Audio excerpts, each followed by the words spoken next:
22절 다 같이 읽겠습니다.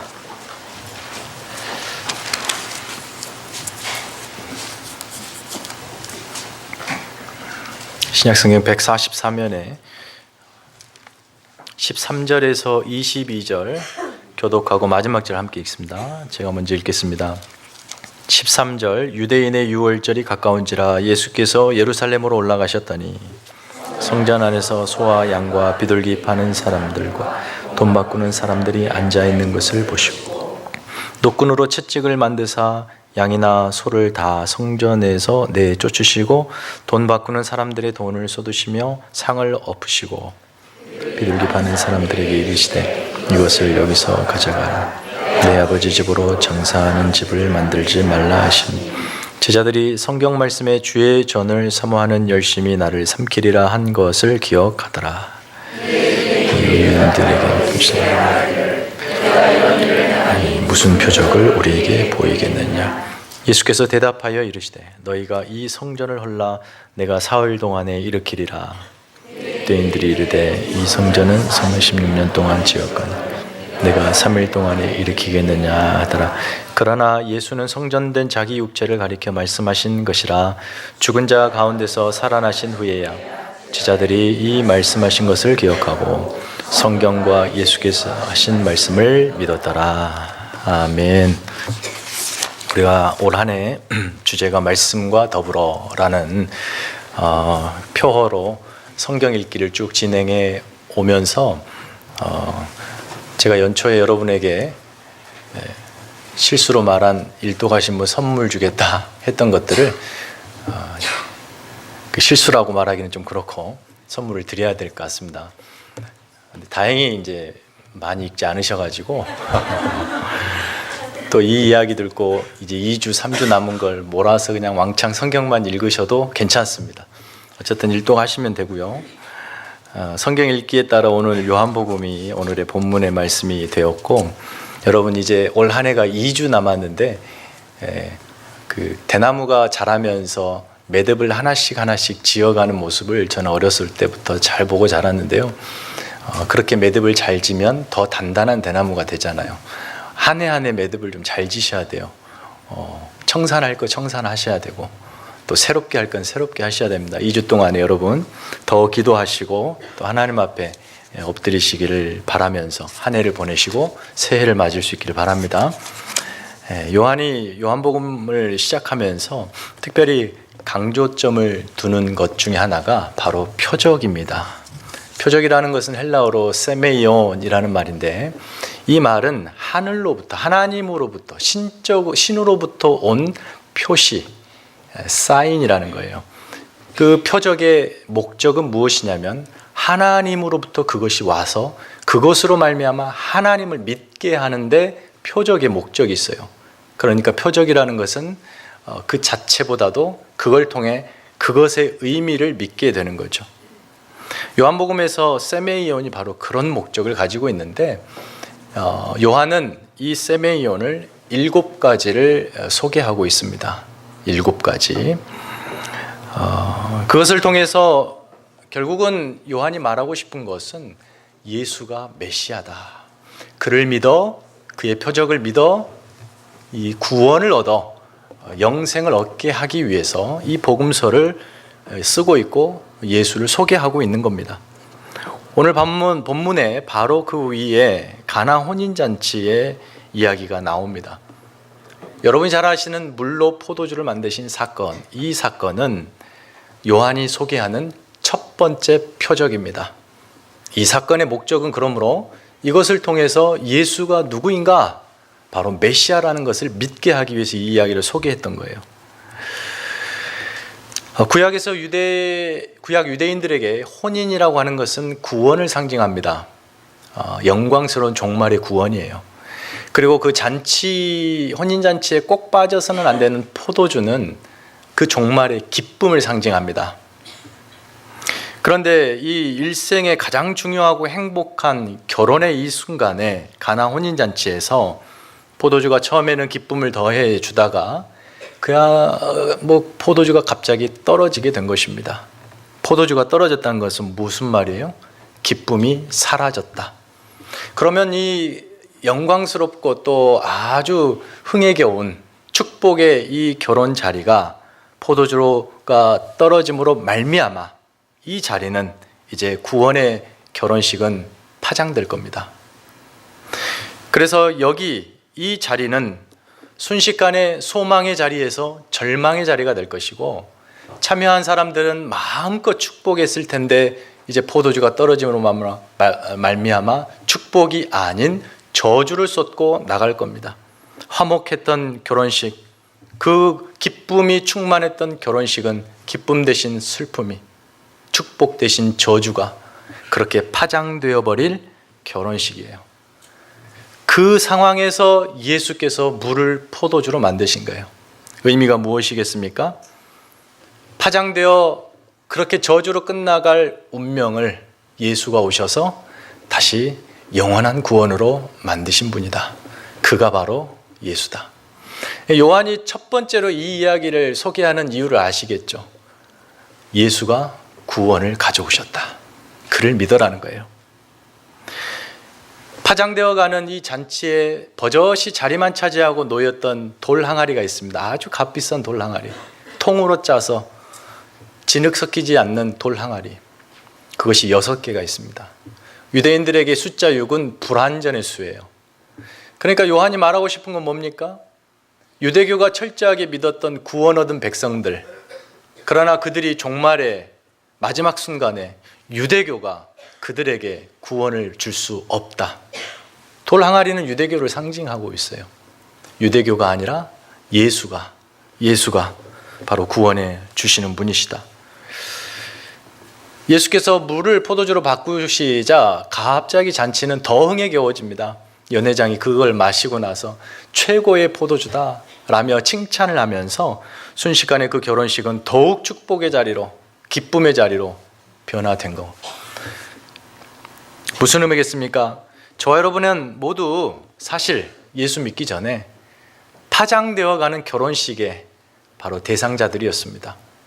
그 결혼식의 흥을 돋구기 위해서 우리 각자가 많은 것들을 또 노력해서 모았고, 재물과 또 관계와 여러분의 실력과 여러분이 이루어놓은 모든 성과를 자랑하며, 이것이 바로 나의 이 결혼식의 일생의 최고의 중요한 자리에 기쁨을 주는 것이고, 또 그것을 가능케 한 것들이라고 자랑 삼아 하지만, 결국 그 잔치는 포도주가 떨어짐으로 흥이 이제 저물어 가고 그렇게 파장될 겁니다. 파장된 그 자리에서 재물도 명예도 관계도 내가 이루어놓은 그 어떤 것도 그 파장될 운명의 결혼식을 되돌려 줄 수 없습니다. 오직 예수, 그분만이 하시는 거예요. 여러분, 이 가나 혼인잔치의 이야기, 예수께서 물을 포도주로 만드셨다는 이 이야기는 단순히 어떤 신비의 기적을 하셨다라는 걸로 끝날 이야기가 아니라, 요한은 대단히 정성스럽게 이 이야기를 준비했고 우리에게 소개해 주면서 예수가 바로 구원을 가져오시는 메시아라는 것을 소개하고 있습니다. 이 가나 혼인잔치에 관련돼 좀 더 여러분이 알고 싶고 또 배우고 싶다라고 하신다면 2015년 11월 마지막 주 주일 설교를 들으시면 되겠습니다. 3년 전에 이 말씀을 드렸던 부분입니다. 여러분, 요한이 그 다음에 두 번째로 소개하는 표적 이야기가 바로 오늘 우리가 읽은 본문이에요. 성전 청결 사건이죠. 유대교는 성전 중심의 종교입니다. 이스라엘에게 성전은 하나님의 영광의 상징, 임재의 상징, 그야말로 그것이 자기들의 선택받은 민족이라고 하는 상징이었습니다. 그곳에서 유대인들은 유월절을 지킵니다. 최고의 중요한 절기죠. 그 유월절 중에서도 대속죄일이라고 하는 그날에 대제사장이 대표해서 지성소에 들어가 예배하는, 제물을 드리는 그날. 그래서 이 유월절은 이스라엘 백성들에게는 하나님 앞에 한 해의 죄악을 통해 자복하고 그 다음에 회개하여 하나님의 백성으로의 회복을 의미했습니다. 그런데 여러분, 이스라엘 역사 속에서 그들이 유월절을 정말 하나님이 흡족하고 영광 받으실 만큼의 최상의 유월절을 드렸던 적이 있었던가? 거의 없었습니다. 아이러니하게도. 솔로몬이 화려하게 성전을 지었습니다.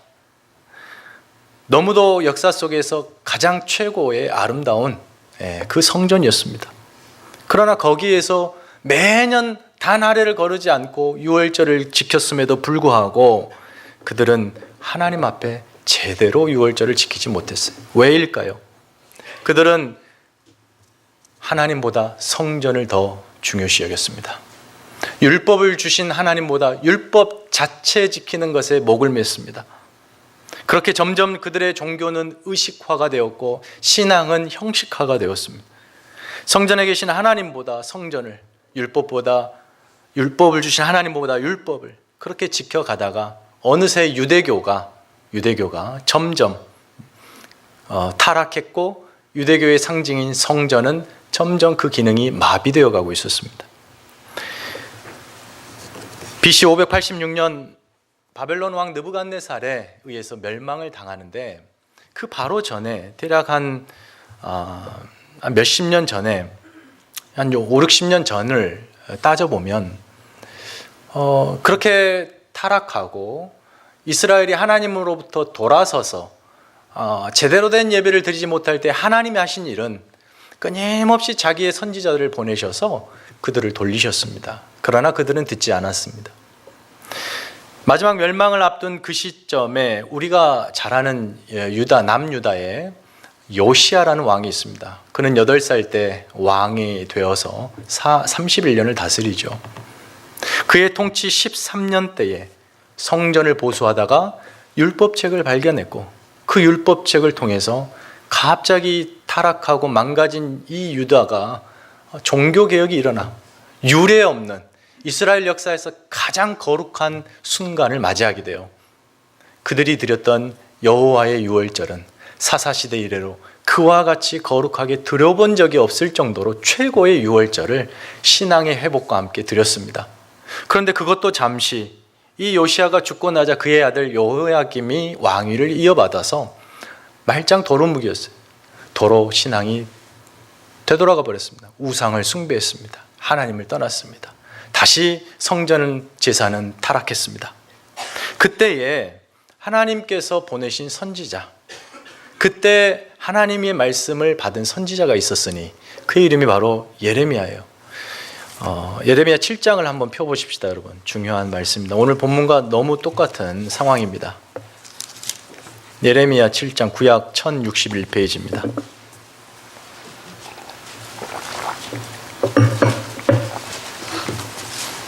제가 1절부터 길지만 한번 읽어보겠습니다. 11절까지 일단 한번 잘 들어보세요. 지금 아버지의 최대의 부흥기를 끝내고 아들이 타락하여 성전 제사가 망가진 그 상태에 하나님의 말씀이 임하시는 거죠. 예레미야 7장 1절에서 11절 들어보세요, 여러분. 여호와께로부터 예레미야에게 말씀이 임하니라 이르시되 너는 여호와의 집 문에 서서 이 말을 선포하여 이르기를 여호와께 예배하러 이 문으로 들어가는 유다 사람들아 여호와의 말씀을 들으라 하고 이제 말씀하십니다. 만군의 여호와가 여호와 이스라엘의 하나님께서 이와 같이 말씀하시되 너희 길과 행위를 바르게 하라. 그리하면 내가 너희로 이곳에 살게 하리라. 너희는 이것이 여호와의 성전이라 여호와의 성전이라 여호와의 성전이라 하는 거짓말을 믿지 말라. 너희가 만일 길과 행위를 참으로 바르게 하여 이웃들 사이에 정의를 행하며 이방인과 고아와 과부를 압제하지 아니하며 무죄한 자의 피를 이곳에서 흘리지 아니하며 다른 신들 뒤를 따라 화를 자초하지 아니하면 내가 너희를 이곳에 살게 하리니 곧 너희 조상에게 영원 무궁토록 준 땅에니라. 보라, 너희가 무익한 거짓말을 의존하는도다. 너희가 도둑질하며 살인하며 간음하며 거짓 맹세하며 바알에게 분향하며 너희가 알지 못하는 다른 신들을 따르면서 내 이름으로 일컬음을 받는 이 집에 들어와서 내 앞에 서서 말하기를 우리가 구원을 얻었나이다 하느냐. 이는 이 모든 가증한 일을 행하려 함이로다. 내 이름으로 일컬음을 받는 이 집이 너희 눈에는 도둑의 소굴로 보이느냐. 보라, 나 곧 내가 그것을 보았노라. 이렇게 말씀하시는 거예요. 이 마지막 절 너희 눈에는 내 이름을 일컬음받는 이 집이 일컬음받는 이 집이 도둑의 소굴로 보이느냐? 마태, 마가, 누가가 성전 청결하시는 예수님의 마지막 사역, 마지막에 사역을 두는데 그 사역을 기록하면서 이 구절을 인용해요. 강도의 굴혈, 도둑의 소굴. 그런데 요한은 이 구절에서 장사치들의 장사하는 자리로 바꿔서 초점을 좀 달리하긴 합니다. 근데 지금 요점은 뭐냐면 지금 이 이스라엘 백성들이요, 자기들에게 성전이 있다는 것으로 자랑을 하고 있어요. 지금 하나님은 타락한 이스라엘을 멸망시킬 겁니다. 바벨론을 들어서. 그러면 이들이 해야 할 일은 아버지 때 요시아처럼 끝까지 회개하고 하나님을 붙들어야 하는데, 도리어 성전이 있다고 하는 그것 자랑하며 보라 여호와의 성전이다 3번씩 반복하잖아요. 그러면서 뭐라 그래요? 이것이 있어서 우리는 안전하다. 이것이 있어서 우리는 구원을 받았다. 우리의 구원은 변함이 없다. 이렇게 자랑하면서 실제적으로 그들의 삶은 얼마나 하나님을 떠나 살았는지 그 이야기가 이제 7장 21절 26절 나와요. 계속 예레미야서 제가 또 읽어드릴게요. 21절 26절입니다. 만군의 여호와 이스라엘의 하나님께서 이와 같이 말씀하시되 너희 희생 제물과 번제물의 고기를 아울러 먹으라. 참 순화된 표현으로 되어 있습니다. 사실은 내가 너희 조상들을 애굽 땅에서 인도하여 낸 날에 번제나 희생에 대하여 말하지 아니하며 명령하지 아니하고 오직 내가 이것을 그들에게 명령하여 이르기를 너희는 내 목소리를 들으라. 그리하면 나는 너희 하나님이 되고 너희는 내 백성이 되리라. 너희는 내가 명령한 모든 길로 걸어가라. 그리하면 복을 받으리라 하였으나 그들이 순종하지 아니하며 귀를 기울이지도 아니하고 자신들의 악한 마음에 깨와 완악한 대로 행하여 그 등을 내게로 돌리고 그 얼굴을 향하지 아니하였으며 너희 조상들이 애굽 땅에서 나온 날부터 오늘까지 내가 내 종 선지자들을 너희에게 보내되 끊임없이 보내었으나 너희가 나에게 순종하지 아니하며 귀를 기울이지 아니하고 목을 굳게 하여 너희 조상들보다 악을 더 행하였느니라. 지금 이스라엘은 성전이 있다는 것을 자랑 삼아 실제 그들의 신앙은 그렇게 이야기하는 거예요. 하나님께서 지금 이 성경 기록으로 되어 있으니까 여러분 이렇게 글로 읽어 내려가지, 지금 예레미야에게 주신 하나님의 말씀은 굉장하게 흥분되어 있어요. 격분하고 계셔요. 내가 언제 너희들에게 짐승들이라 했냐야. 너희가 그 짐승들 처먹어라. 죄송합니다. 이런 말이에요. 하나님께서 이스라엘 백성들에게 지금 책망하시면서 너희들이 드린 그 예배에 이제 실물 났다는 거예요. 내용은 없어요. 중심 없어요. 하나님 사랑한 것 없고 그분의 말씀을 듣고 순종하는 마음 1도 없고 오로지 형식적으로 짐승 드렸으니 다 됐다라고 그렇게 예배하고 제사하는 그들의 신앙을 하나님이 이제 실물 나신 거예요. 그들은 1년에 한 차례 성전을 찾습니다. 아주 잘 기른 건강한 소, 양, 염소를 또 곡식을 잡아 하나님 앞에 태워드립니다. 그것을 통해서 자기가 할 일을 했다고 합니다. 우리에겐 성전이 있고 나는 유대인이고 제사를 드렸고 그러므로 나의 한 해는 평안하리라. 우리에게 성전이 있으니 망하지 않으리라. 하나님이 우리에게 복 주시리라. 그러고 나서 성전을 나가서 하는 짓거리가 하나님 아닌 우상을 숭배요. 간음하고 7장 후반부에 가면 흰놈의 골짜기에서 자기 자식을 산채로 들여 제사하는 우상을 섬기는 유대인들, 이율배반적이고 대단히 타락하고 외식하는 그런 자들을 향하여 하나님께서 그들을 지금 이야기하고 계신 거예요. 여러분, 종교가 타락하면 본질과 내용은 없고 껍데기만 남습니다. 오늘 우리가 읽은 요한복음으로 돌아가시면 그 모습이 똑같이 재현되고 있어요. 성전은 물론 솔로몬 성전이 아니고 헤롯 성전입니다. 그러나 곧 멸망을 앞두고 있는 성전이에요. 그 성전을 향하여 예수님께서 지금 요한이 예수님이 하신 두 번째 표적 사건으로 성전 청결 사건을 이야기하고 있습니다. 왜 두 번째로 이 사건을 요한은 기록하고 있을까요? 그의 신학적 의도와 목적은 무엇일까요? 예수님 당시 여러분 우리가 앞서 가나 혼인잔치에서도 보았듯이 유대교는 타락할 대로 타락했습니다. 무능력한 종교가 되었습니다. 예수님 당시 유대교가 무능력하고 타락했다는 분명한 증거가 바로 성전이 타락한 거예요. 성전이 타락했습니다. 성전의 기능이 완전히 마비되어 버렸습니다. 그곳에 하나님의 임재와 주의 영광과 충만한 은혜가 있는 자리였던 그곳이 더 이상 그런 것이 없어요. 왜요? 하나님이 떠나버렸기 때문입니다. 그곳에서 제사장들과 유대 종교 지도자들은 과거 예레미야 시대들처럼 유대인들을 향하여 우리에게 이 성전이 있으니 염려 말아라. 너희들 삶 안전하리라. 철저히 세속적이고요. 1년에 유대인들도, 평범한 유대인들도 1년에 한 차례 하나님 앞에 제사했더니 자기들의 삶은 됐다라는 식으로 평상시는 우상을 숭배하며 살았습니다. 예수님 시대 성전이 얼마나 타락했는가. 여전히 유월절은 지켜졌지만 그 유월절은 종교 지도자들의 돈벌이 수단이었고 성전은 유대교의 부를 축적하는 최고의 장사 사업터가 되었습니다. 마치 오늘날 소수의 어떤 교회들이 기업이 되고 큰 교회는 대기업이 되어가지고 교회가 부동산을 늘리면서 선교 사업 앞에 선교를 붙이죠. 선교 사업 하면서 많은 부를 축적해요. 기독교의 학교를 세우죠. 참 좋은 일인데 그 학교가 돈을 세탁하는 통로로도 쓰이죠.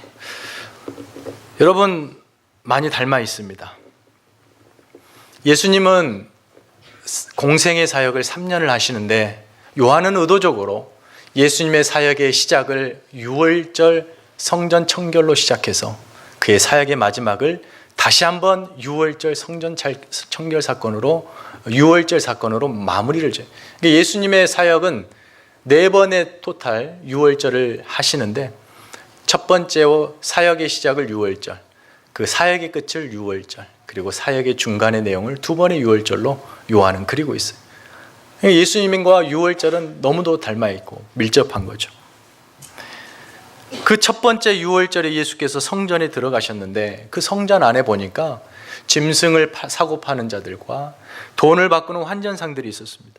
예수님이 그들을 보자마자 노끈으로 채찍을 만들어 짐승을 내어 쫓고 사람들을 쫓고 상을 엎어 그 북적대던 이 성전 안의 사람들을 다 내어 쫓습니다. 여러분 평상시 예루살렘이 대략 5만이 사는데요. 이 6월절이 되면 최소 20-30만 명이 들랑달랑을 합니다. 그 수가 합하면 100만도 추정합니다. 그때 드렸던 이 6월절 기간, 일주일에 이 6월절 기간에만 드렸던 짐승의 숫자를 역사가 요세푸스는 대략 25만 마리가 그날의 그 주에 도축당합니다. 요세푸스는 좀 뻥이 심해서 그의 절반을 50%만 믿어도 말을 25만 마리니까 최소 10만 마리가 일주일에 얼마나 많은 피들이 흘러 넘쳤겠습니까? 외형적으로 보면은 여러분 예루살렘 성전에 셀 수 없는 사람들이 가득합니다. 그들이 철철 넘치는 짐승의 피를 통해 번제에 불을 태워 하나님 앞에 거룩한 제사를 드립니다.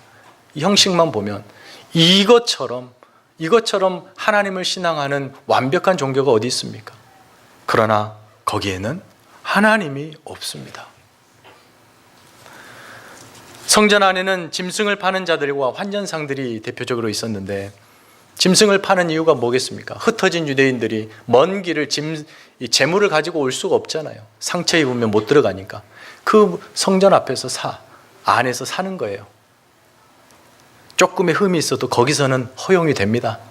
그러나 완벽해도 데리고 온 짐승은 흠 잡아서 들어갈 수가 없어요. 그러니 애시당초 와서 사는 겁니다. 그들이 생활할 때 쓰는 화폐는 로마의 화폐예요. 거기에는 시저의 형상이 있죠. 유대인들은 로마 통치를 싫어했습니다. 특별히 성전 안에서는 어떠한 형상이 있는 화폐를 사용하지 않습니다. 그래서 그들만의 화폐를 따로 썼습니다. 평상시에 유통과 수단을 로마 화폐로 쓴 그 사람들이 들어와서 환전하는 이유가 바로 거기에 있어요. 당시 환전상인들이 10에서 12%를 떼어 먹습니다. 이 모든 일들이 사실 성전 밖에서 있었지만 어느 순간부터 장사치들과 환전상들을 성전 안으로 끌어들인 것은 다름 아니라 제사장들이었어요. 그래서 이곳을 안나스의 시장이라고 그래요. 여기에서 자리세와 막대한 세금을 거두면서 유대교는 부자가 되었습니다. 유대 지도자들에게 성전은 그야말로 돈벌이 최고의 사업수단이었어요. 그래서 지도자들은 로마 정치인들과 결탁해서 그들에게 로비함으로 자신들의 통치를 보장받았습니다. 성전은 유대 지도자뿐만이 아니라 로마 정치인들에게도 아주 중요한 비즈니스의 수단이었습니다. 여러분 생각해 보십시오. 성전에 가득 찬 사람들 사이로 긴 옷을 입고 거룩하게 늠름하게 제사장들이 거닐 때 일반 유대인들은 그들을 향해서 칭송을 합니다. 존중을 하죠. 당신들이 있어서 감사하다고 이야기합니다. 그리고 불미스러운 일이 일어나지 않도록 특별히 그 6월절에만 파견된 로마의 군인들이 있고 또 성전 자체 수비대들이 있습니다. 아주 철저하게 돈과 권력과 정치가 결탁해 이 하나님의 성전 안에서는 그 많은 이들이 척척척척 일들을 해낼 수 있도록 질서정연하게 하나님 앞에 제사하고 있습니다. 그러나 그곳에 하나님은 없습니다. 예수님께서 이 젊은 유대인 이 청년이 갑자기 사람들을 내어쫓습니다. 고래고래 소리를 지릅니다. 너희가 내 아버지 집을 장사하는 집으로 만들었다. 장사하는 집으로 만들었다. 그러면서 막 이 젊은 혈기 사람들이 볼 때는 객기를 부립니다. 그런데 그를 수비대가 잡아가지 않습니다. 도리어 사람들이 하나둘씩 떠나기도 하고요. 그러자 유대인들이 예수님께 물은 질문이 바로 18절이죠. 18절입니다. 뭐라고 묻습니까? 네가 우리에게 무슨 표적을 보이려고 이런 일을 하느냐? 이건 단순한 질문이 아니에요. 첫 번째로 예수께서 지금 이 집을 하나님의 집을 장사의 집으로 혹은 강도의 소굴로 만든다. 이것은 유대인들이 너무도 잘 아는 말씀이에요. 예레미야서의 말씀이죠. 그리고 그런 열심으로 지금 성전을 이렇게 청결하고 있는 당신의 열심은 주의 전을 사모하는 열심, 시편 69편 9절 유대인들이 잘 아는 말씀이에요. 이것들을 보니까 유대인들이 섬찟 놀라는 거예요. 이 사람이 메시아인가? 하면서 물었던 것이 당신이 우리에게 보일 표적이 무엇입니까? 이렇게 이야기하는 거예요. 이 질문에는 두 가지 이중적 의미가 있어요. 첫 번째는 우리에게 표적이 있다는 거예요. 우리에게 표적이 있다. 유대인들이 자신 있게 말하는 것, 우리에게는 표적이 있다. 그게 뭡니까? 성전입니다. 우리에게 성전이 있다. 우리는 멸망하지 않는다. 우리의 신앙은 괜찮다. 두 번째는 네가 우리에게 무슨 표적을 보이려고 하느냐? 이 질문의 두 번째 의미는 네가 표적을 행하는 메시아냐? 이 말입니다. 당신이 혹시 표적을 행하는 메시아냐? 이 표적은 하나님을 믿게 하는 거예요. 이 두 가지의 질문이 담겨 있는 거예요. 우리에게는 표적이 있는, 변하지 않는 표적인 성전이 있는데 당신이 무슨 표적을 우리에게 보임으로 메시아임을 증명할 수 있겠느냐? 이런 질문인 거죠. 그러자 이제 예수님께서 대답합니다.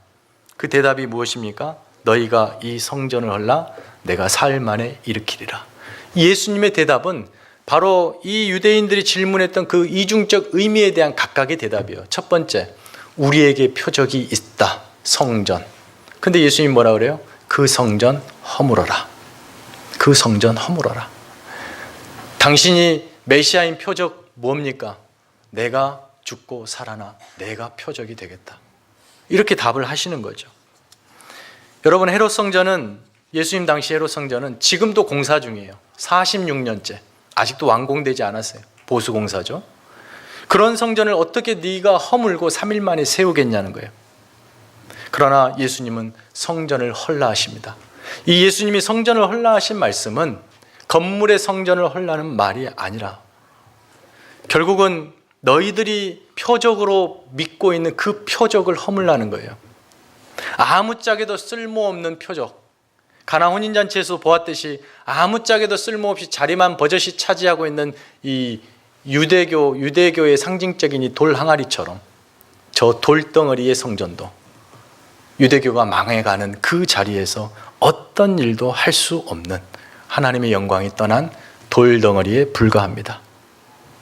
지금 유대인들은 성전을 한낱 자기의 배만 배불리고 썩어 없어질 것만 위해서 영원한 생명을 외면한 채 살아가는 그들의 그런 외식된 신앙생활, 거기에 익숙해져 있습니다. 가식과 외식, 거짓과 타락, 탐욕스러운 이것을 바로 성전을 통해서 채우고 있습니다. 종교는 그들의 배를 불리는 수단이요, 성전은 그들의 돈벌이의 일터였습니다. 예수님이 말씀하시는 거, 그거 헐어라는 거예요. 그거 헐어라는 겁니다. 예수님이 그것을 헐면 세우리라 하신 그 성전은 바로 이 건물 성전이 아니라 이 성전을 대체하실 자기 자신을 이야기하신 거예요. 바로 메시아이신 자기가 메시아라는 증거를 그렇게 증명하겠다라는 거죠. 여러분, 오늘 이 성전을 헐라라고 하시는 예수님의 말씀과 이 본문 사건을 통해 우리는 좀 진심으로 솔직하게 우리 각자의 신앙을 좀 점검을 해보십시다. 여러분, 먼저는 저 예수 믿지 않는 사람은 차치하더라도 예수 믿는다고 여기 앉아 계시는 저와 여러분의 신앙 상태를 한번 점검해 보십시다. 우리는 예수님을 종교적 신으로 믿습니까? 여러분은 예수 믿어 구원 얻었다라고 하는 이 보증적인 이 말 한마디가 여러분의 일생을 보장한다고 믿으십니까? 그거 말 한마디가 있으니 내 삶은 아무리도 상관없다라고 생각하고 계시면 여러분은 그것이 여러분의 성전이 될 거예요. 여러분의 삶의 진실함과 거룩함은 더하지 않은 채 늘 하나님 앞에서 이율배반적으로 신앙생활하고 계시면 그 모든 것이 성전이 될 수 있습니다. 허물어야 될 것들이. 혹 여러분은 나의 종교는 기독교예요, 나는 크리스찬이라 하면서 매주일 교회에 나오시죠. 혹시 그러십니까? 그러면서 일주일에 1시간 드리는 예배 외에 삶은 지극히 세속적이고 예수 믿고 교회에 다니는 것이 다만 여러분의 육신의 안위와 성공을 위해서라고 그것을 목적하고 있다면 죄송합니다만 여러분이 다니는 그 교회가 여러분의 성전입니다. 교회 다니는 것만으로 신앙의 책임을 다했다 하여 나머지의 삶은 하나님을 떠나서 마음대로 살았던 그 모든 것들, 신앙의 책임을 지지 않았던 여러분의 삶, 여러분에게 교회가 성전이 되는 거예요. 교회 와서 머리 숙여서 한번 예배 드리는 것만으로 신앙의 책임을 다했다고 생각하시나요? 그리고 정작 하나님을 사랑한다면서 사랑하는 그 책임을 다하지 않는 저와 여러분, 몸뚱아리만 여기 있고 온통 생각과 마음은 저곳에 있는 바로 이곳이 우리의 성전입니다. 헐어버려야 됩니다. 여러분, 우리 이 교회라 할지라도 헐어야 합니다. 우리 교육부가 자리가 부족하다는데 교회에 헐고 다시 지읍시다. 진짜 망치 들고 오시면 안 되고 그런 말이 아니지 않습니까? 예수님이 말씀하신 그것을 헐어버려라. 왜 헐으라 그러셨을까요? 그 성전이 너희에게 생명을 주지 못한다는 겁니다. 우리가 얼마나 이율배반적이냐면 여러분, 반드시 허물어야 할 여러분의 신앙생활의 성전이 있습니다. 무엇이겠습니까? 신앙의 연륜만 내세우며 믿음 있는 척, 하나님을 사랑하는 척, 나는 모태신앙이네, 우리 아버지가 목사네, 장로네, 3대째 예수 믿네, 그러면서 자신의 삶은 형편없다면 그가 생각하는 그 모든 신앙의 유산들이 성전이 되는 거예요. 그거 믿고 자기는 마음대로 살거든요. 그거 허물하라는 거예요. 종교적 위선이죠. 하나님 앞에 진심으로 드리지 않는 예배, 몸만 여기 있고 시간만 때우는 예배, 거짓된 예배죠. 두 손으로 공손히 얌전히 앉아서 하나님을 예배한다고 하는데 온갖 이 마음은 탐욕으로 가득한 이 불경건, 하나님 믿습니다라고 입에 하나님의 이름을 오르내리면서 실제적으로 그 이유가 자신의 행복, 성공을 위해서라면 그 하나님의 이름을 신성모독한 죄. 공동체로 모여서 함께 예배는 드리지만 각자의 삶을 들여다보면 오로지 우리 가족의 행복과 나의 안위, 자기의, 여러분 이 모든 것들이 우리의 성전이에요. 그것들을 허물어야 되는 겁니다. 예수님 앞에서 더 이상 건물의 성전은 필요 없습니다. 그분이 성전이기 때문이에요. 영광의 자리, 영원한 자리, 하나님의 임재의 자리, 우리를 그 안으로 우리를 부르신 겁니다. 예수님이 믿게 하는 표적, 십자가의 죽으심과 부활하심. 요한은 자신의 복음서를 읽는 모든 독자들로 하여금 바로 예수가 참된 성전이요, 구원을 가져온 메시아요, 하나님을 믿게 하는 유일한 표적이라는 거 소개하고 있는 거예요. 예수님이 성전을 자기 육체로 대체하셨고 이제 더 이상 건물 성전 시대는 끝이 나고 하나님의 영광의 성전은 예수가 되었고 예수를 믿는 그 안에 있는 모든 성도가 하나님의 거룩한 성전이 되었습니다. 그런데 아이러니하게도 우리는 이 하나님의 거룩한 성전이라고 하는 우리 자신을 하나님 앞에 드릴 때에 여러분은 여러 가지로 드릴 수 있습니다. 가족의 신앙의 본을 따라 아까 말했듯이 신앙의 전통을 이어갈 수도 있고요. 또 아주 귀한 직분을 맡아서 섬길 수도 있고, 여러분이 사역에 동참할 수도 있고, 헌금 생활을 신실하게 할 수도 있고, 또 전도를 할 수도 있고, 기도도 할 수 있습니다. 여러분 이런 신앙의 내용, 이런 내용들을 보면은 얼마나 귀한지 몰라요. 거룩한지 몰라요. 그런데 우리가 신앙이 타락하게 되면 가장 먼저 이것들이 우리에게 하나님 없는 성전이 가장 먼저 됩니다.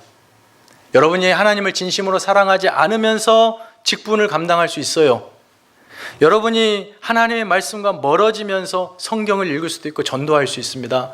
여러분이 하나님의 나라는 요만큼도 생각하지 않으면서 헌금하실 수 있습니다. 전부 다 이것들 허물어라는 겁니다. 이 얼마나 귀한 신앙의 고백들이 변질되면 그렇게 타락하냐는 거예요. 여러분의 신앙 괜찮으십니까? 여러분의 이 신앙의 행동들, 모든 것들, 여러분의 고백, 예배, 직분, 섬김, 헌금, 전도, 교제, 이 모든 것들 괜찮으세요 지금? 그 안에 하나님 계세요? 하나님이 안 계시면, 하나님을 향한 사랑이 없으면 오늘 동일하게 우리에게 예레미야 7장의 말씀이 들려질 거예요. 이제 그만해라. 그거 네가 다 먹어라.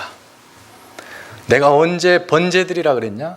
출애굽해서 내가 언제 짐승 태워 나에게 바치라 그랬냐? 내가 무슨 육식에 환장했냐?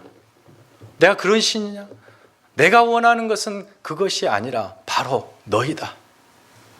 내 말에 청종하고 순종하고 나를 사랑하는 너희다. 하나님이 그것을 끊임없이 외쳐왔어요. 역사 속에서. 오늘 우리의 삶의 자리에서도 동일하게 그것을 하나님이 외치고 있다면 우리가 허물어야 할 것은 참 많을 것입니다. 올 한 해 여러분 이제 저물어 가는데 그게 성전이든 교회든 무엇이 됐든 형식화되고 하나님 영광 없는 그것을 하나씩 허물어서 진심으로 하나님 앞에 여러분의 믿음과 사랑을 드릴 수 있기를 바랍니다. 다 함께 일어나서 찬양, 하나님의 임재 찬양을 하고 기도하겠습니다.